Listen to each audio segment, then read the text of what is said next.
You're scrolling through your phone at AM and suddenly you think, who even am I anymore? It's not dramatic, it's not a breakdown, it's just this quiet, nagging feeling that you're watching your own life from behind glass. You're going through the motions, work, conversations, meals, sleep, but somewhere along the way, you lost the thread connecting you to you. This isn't rare, it's not weakness, and it's definitely not something wrong with your personality. What you're experiencing is disconnection, and it is one of the most common yet least talked about experiences of being human in the modern world. Today, we're going to explore why this happens, what it really means, and most importantly, what actually helps. Disconnection doesn't announce itself with sirens and flashing lights. It creeps in quietly, like fog rolling across a landscape. One day you realize you can't remember the last time you felt genuinely excited about something, or you notice that you're making decisions, big ones, even without consulting what you actually want. It feels like living on autopilot. You respond, "I'm fine" to every "how are you?" Because honestly, you don't even know the real answer. Your own preferences feel foreign. Someone asks what you want for dinner, and you draw a blank. Not because you're not hungry, but because you've stopped checking in with yourself about such things. Some people describe it as numbness, but that's not quite accurate. You can still feel things, you laugh at jokes, you get frustrated in traffic, but these emotions feel shallow, like they're happening to someone else. There's a strange distance between the person experiencing life and the person observing it. You might find yourself in conversations where you're saying the right things, performing the appropriate reactions, but internally you feel absent. It's like you're a very good actor playing the role of yourself, except you've forgotten who wrote the script or why you're performing in the first place. Physical sensations become muted too. You eat without tasting, you shower without feeling the water. Your body becomes just a vehicle that gets you from place to place, and you've stopped being the driver, you're just cargo along for the ride. Let's get something straight right now. Disconnection is not a character defect. It's not because you're weak, broken, or fundamentally flawed as a person. This is crucial to understand because the moment we label our experiences as personal failures, we add shame to an already difficult situation. Disconnection is a protective mechanism. Your mind didn't malfunction, it adapted. It did exactly what it was designed to do when faced with overwhelm, stress, or emotional intensity that felt unmanageable. Think of it like a circuit breaker in your house. When the electrical load gets too high, the breaker flips to prevent a fire. It's not broken. It's working exactly as intended. The same thing happens in your psyche. When life becomes too much, too painful, too demanding, too unpredictable, your mind creates distance as a form of protection. It's actually quite brilliant when you think about it. If you can't escape a difficult situation physically, your mind creates psychological space instead. This is why disconnection is so common among high-functioning people, caregivers, and those who've had to keep it together for extended periods. You learned that feeling everything fully wasn't always safe or practical. Maybe expressing your needs led to rejection. Maybe showing vulnerability was used against you. Maybe you simply had too much on your plate to process your emotions in real time, so you adapted. You learn to compartmentalize, to push feelings aside, to prioritize function over feeling, and for a while it probably worked. It got you through difficult times, but like any survival strategy, what helps in the short term can become problematic when it becomes your default mode. Disconnection is a learned behavior, which means it developed over time through repeated experiences. Understanding this process helps demystify why you feel the way you do. It often starts in childhood, though not always. Children are naturally connected to themselves. Watch any toddler and you will see someone who knows exactly what they want and aren't afraid to express it. But as we grow, we learn that total authenticity isn't always rewarded or safe. Maybe you learned that certain emotions weren't acceptable in your family. Anger was bad, sadness was attention-seeking, or fear was weakness. So you learned to push those feelings down, to smile when you were hurting, to stay quiet when you wanted to scream, or perhaps you grew up in an environment where you had to be hyper-aware of others' emotions to stay safe. Children in unpredictable households often become experts at reading the room, at managing others' feelings, at making themselves small. In that process, they lose touch with their own internal experience because survival depends on external awareness. For some, disconnection develops after a specific trauma. The mind essentially says, that was too much to process, so I am going to put it in a box and put that box on a high shelf. But here is the thing about boxes on high shelves. You still have to arrange your entire life around not knocking them down.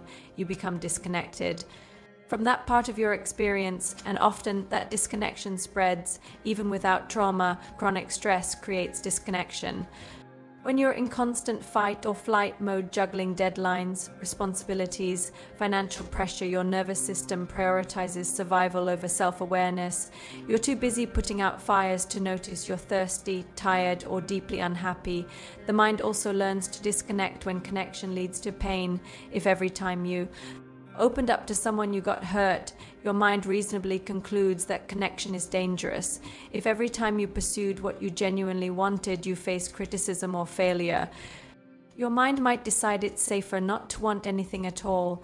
Certain people are more prone to disconnection, not because they're weaker, but often because they are the opposite. They've had to be so strong for so long that disconnection became essential. High achievers and perfectionists top this list. These are people who've learned to override their body's signals, to push through exhaustion, to prioritize productivity over presence. They're incredibly skilled at getting things done, but they often have no idea how they actually feel about any of it. People pleasers and chronic caregivers disconnect frequently because they're constantly tuned into everyone else's needs. If you've spent years making sure everyone around you is okay, you might have forgotten to check if you're okay. Your own needs become background noise, then they fade to silence. Those who have experienced trauma, whether a single incident or prolonged adverse experiences, often live in a state of disconnection as a lingering protection. Their nervous system learned that the world isn't safe, so it keeps them at a distance from full experience. Interestingly, highly sensitive people can also experience disconnection. Though it seems counterintuitive, because they feel everything so intensely, they sometimes learn to numb out as a way of managing the overwhelm. It's like turning down the volume on a radio that's always playing too loud. People in high-stress professions, doctors, lawyers, first responders, teachers often disconnect as an occupational hazard. You can't feel the full weight of everything you encounter and still function, so you learn to compartmentalize. But sometimes those compartments become permanent walls. It's important to distinguish disconnection from depression, though they can coexist and often look similar from the outside. Depression typically involves persistent low mood, loss of pleasure in activities, changes in sleep and appetite, feelings of worthlessness, and sometimes thoughts of self-harm. It's a clinical condition that affects brain chemistry and often requires professional treatment. Disconnection, on the other hand, isn't necessarily characterized by sadness. You might not feel bad, you might not feel much of anything. Depression makes you feel heavy. Disconnection makes you feel absent. With depression, you're often acutely aware of your pain. With disconnection, you've lost touch with your pain and everything else. That said, chronic disconnection can lead to depression when you're disconnected from yourself for long enough, when you're not meeting your genuine needs or living in alignment with your values. Depression can develop as a response to that fundamental misalignment. Conversely, people with depression often disconnect as a way of coping with the intensity of their symptoms, so these experiences can feed into each other in complex ways. The key difference is this: disconnection is about the relationship you have with yourself, while depression is about your overall brain function and mood state. You can be disconnected without being depressed. You can be depressed without being disconnected, though the latter is less common. If you're experiencing persistent symptoms that interfere with daily functioning, please reach out to a mental health professional. What we're discussing here is a psychological pattern, not a replacement for clinical diagnosis or treatment. If you feel more disconnected than ever, you're not imagining it. Modern life is practically designed to pull us away from ourselves. Start with the obvious. Technology. We're the first generation to have essentially unlimited distraction in our pockets at all times. Bored. Scroll. Uncomfortable. Watch something. Uncertain what you're feeling. Check what everyone else is feeling online. We've externalized our internal experience to an unprecedented degree. The pace of modern life doesn't help. We're always rushing, always behind, always trying to optimize and improve. There's no space for just being. Even our downtime is productive. We don't just relax. We practice self-care. We don't just enjoy a hobby. We build a side hustle. Rest itself has become another task to check off. Social media creates a hall of mirrors where we're constantly performing identity rather than experiencing it. We curate ourselves for an audience, and after a while we forget which version is real. We see hundreds of people's highlight reels daily and wonder why our behind the scenes doesn't feel as meaningful. The modern workplace demands disconnection. You're expected to bring your whole self to work, but also maintain professional boundaries, be passionate about your job, but not take things personally, care deeply, but not. Burnout. These contradictions force a kind of managed inauthenticity that bleeds into the rest of life. We're also more isolated than ever, despite being more connected. Genuine, vulnerable human connection, the kind where you're really seen, is increasingly rare.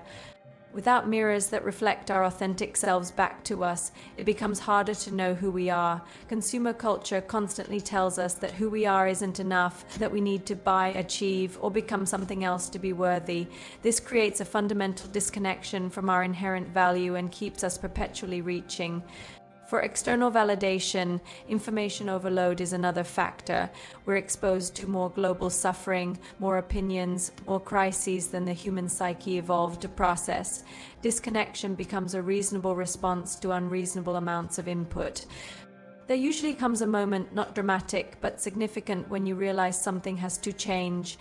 Maybe you're at a celebration for an achievement you worked years for, and you feel nothing. Maybe you're with someone you love, and you realize you can't quite reach them emotionally.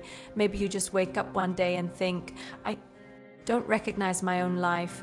This realization often feels like sadness, but it's actually the beginning of something important. It's the first stirring of reconnection. Your authentic self, the part that's been waiting patiently behind the walls, is starting to knock. The realization might come with questions you have been avoiding. Is this really what I want? Who am I without all these roles I play? When did I stop liking the things I used to love? Why does everything feel gray? Some people describe it as suddenly seeing through a performance they didn't know they were giving. Others feel it as a deep exhaustion with pretending, with managing, with being fine all the time. This moment can feel scary because once you see the disconnection, you can't unsee it, but it's also the threshold of change. You can't reconnect until you acknowledge you're disconnected. Reconnecting with yourself isn't about a quick fix or a single breakthrough moment. It's a gradual, sometimes messy process of remembering who you are underneath all the adaptations and armor. The foundation is creating safety in your body and nervous system. Disconnection lives in a nervous system that feels threatened. Reconnection requires building a sense of safety. This might mean literally learning to breathe differently, slower, deeper, allowing your body to signal to your brain that you're safe enough to feel. Your nervous system communicates through the body, not through thoughts. When it perceives danger, real or imagined, it activates protective responses, including disconnection. To reverse this, you need to speak to your nervous system in its own language, through sensation, movement, and breath. Progressive muscle relaxation, where you tense and release different muscle groups, helps you rediscover what tension and relaxation actually feel like. Many disconnected people have been tense for so long they've forgotten what relaxed feels like. Start paying attention to physical sensations without judgment. What does your body actually feel like? Notice temperature, texture, tension, comfort. This sounds simple, but for someone who's been disconnected, it can be revolutionary. Try eating one meal a day with full attention to taste and sensation. Take a shower and actually feel the water. Place your hand on different surfaces and notice how they feel: rough, smooth, warm, cold. These aren't profound practices, but they're powerful because they root you in the present moment and in your embodied experience. Create space for emotions without immediately fixing them. This is hard for many people. When an emotion arises, the instinct is to problem solve it away or distract from it. Instead, practice just noticing, I'm feeling anxious right now. You don't have to do anything about it. Just acknowledge it exists. Reduce the inputs that pull. you away from yourself. This might mean less social media, fewer commitments, more time alone without entertainment. In the silence and spaciousness, you'll start to hear yourself again. It might be uncomfortable at first. Sit with that discomfort. Move your body in ways that feel good rather than ways you should. Dance badly in your kitchen, stretch without a goal, walk without tracking your steps. Let movement be about internal experience rather than external achievement. Practice making small decisions based on preference. What do you actually want for lunch?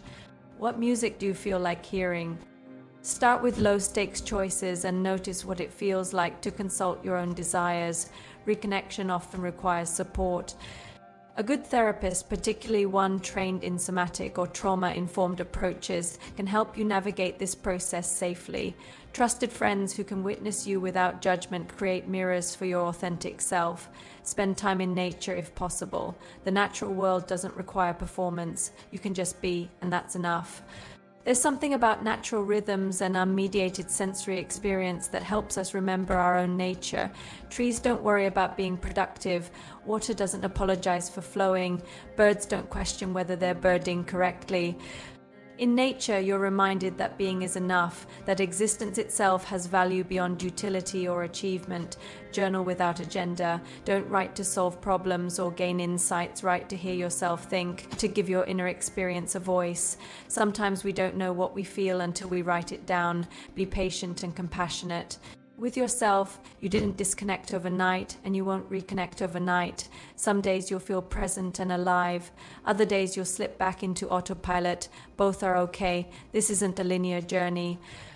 Coming back to yourself is one of the bravest things you can do. It means facing what you've been avoiding, feeling what you've kept at bay, acknowledging needs you've ignored. It's easier to stay numb, to keep performing, to live on the surface, but there is something waiting for you on the other side of disconnection, the possibility of genuine satisfaction, of relationships that actually nourish you, of work that means something, of ordinary moments that feel extraordinary because you're actually there for them. You don't have to do this perfectly. You don't have to force some dramatic transformation. Just start noticing. Start asking yourself how you actually feel. Start creating tiny pockets of space where you don't have to be anything other than what you are. The you that you've lost touch with isn't gone. They've been there all along, waiting for you to come home. And the beautiful thing, they're not judging you for leaving. They're just glad you're finding your way back. Take your time. Be gentle. You're worth reconnecting with.